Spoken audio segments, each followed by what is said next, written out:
Kumusta po kayong lahat mga minamahal kong kapatid, and welcome po sa part 6 ng ating pag-aaralan tungkol po sa mga bagay na makasisira sa templo ng Diyos. At ngayon po mga minamahal kong kapatid, ang topic po nating pag-aralan ay tungkol po sa mali pong pagtatalik. Mga minamahal kong kapatid, ang pakikipagtalik po ay kapabo lamang sa isang babae at isang lalaki. Ano nga po ba ang masasabi ng Biblia tungkol po dito? Ito po ay ating mababasa dito po sa aklat ng Levitico Kapitulo 18 sa talatang 22 hanggang 23 or Leviticus chapter 18 verse 22 to 23. Ito po yung ating mababasa. Huwag kayong makipagtalik sa kapwa ninyo lalaki. Iyan ay karumaldumal. Huwag kayong makipagtalik sa alinmang hayop sapagkat durungisan ninyo ang inyong sarili kung gagawin ninyo ito. Hindi rin dapat pasiping ang sinumang babae sa anumang hayop.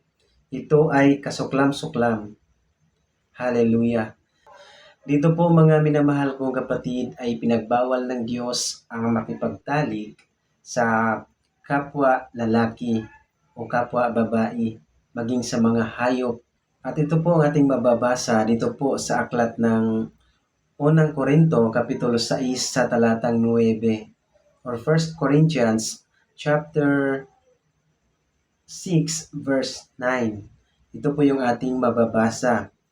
Hindi ba ninyo alam na ang mga makasalanan ay walang bahagi sa kaharian ng Diyos? Huwag ninyong dayain ang inyong sarili.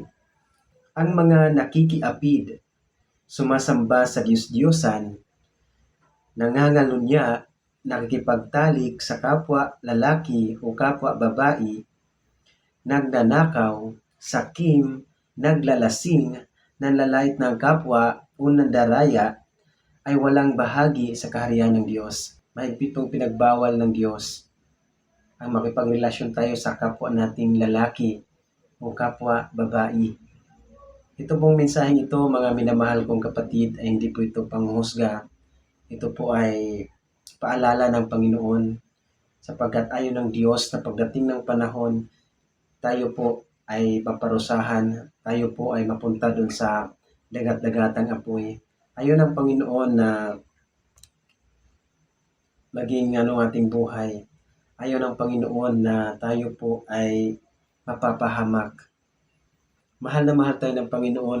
Ang pakikipagtalik po ay sa babae at lalaki lamang po. Ngunit, hindi po pwede kung hindi po kasal.